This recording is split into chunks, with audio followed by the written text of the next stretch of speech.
happening? Everybody stay calm. What's the Everybody procedure, stay calm. everyone? What's the procedure? Stay calm. We talking about the second coming of Michael Jackson, the #1 artist in the world, right now, The Weeknd. The Weeknd and his Jingueva, R&B, hip hop, pop, synth, cinematic experience called music by basic human beings on this dirt rock is the subject. Now, if you have made it through that entire Glaze session, no diddy, I'm assuming you are a fan of The Weeknd. Now we may begin. It looks like we finally have a release date for the Hurry Up Tomorrow album, January 24th, 2025. Following that, we have a one-time performance by The Weeknd coming the very next day, January 25th.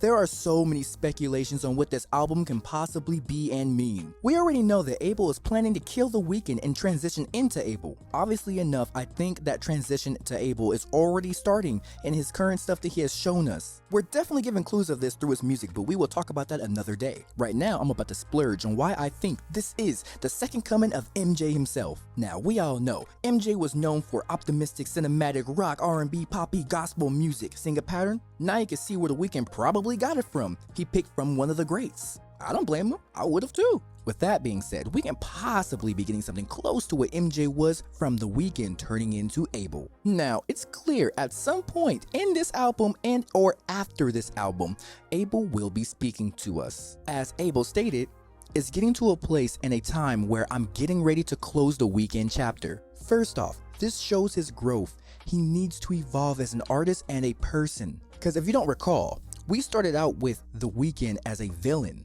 and the villain got a taste of his own medicine, now understands his wrongs and wants to be a better person. Quick side note, a quote I like, you either die a hero or live long enough to become a villain. And I think Abel wants to die a hero. He deserves that much. And yes, I understand some people still love his old music where he was a toxic fuckboy.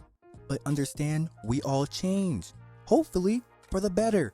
From the looks of it, he's changing for the better. I'm assuming Abel's gonna be the opposite of The Weeknd. You know, closer to the MJ soul. He already has the MJ voice. Now, right quick, just imagine if The Weeknd stayed that way. He would just be BBL Drizzy. Anywho, I am one who has enjoyed every single project coming from The Weeknd so far. He has not let me down.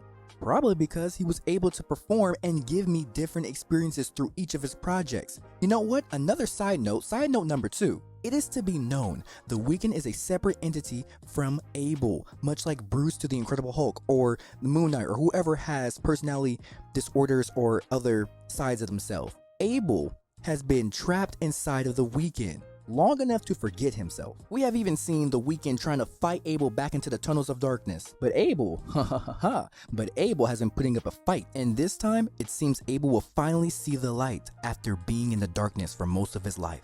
Now, this is a generational artist, and I'm glad to be alive to witness great history. For anybody worried about the direction he's going in this album, let that nigga cook. It's not like he's following source material, unlike the current Hollywood comic movies where they refuse to follow source material or opinions from real fans of the product. The Weeknd/Abel is telling a story we can't predict because there is no material to follow. We are all on the same suspenseful ride, so let's enjoy it because this might be his longest album yet. So, if you're feeling generous, please like and subscribe.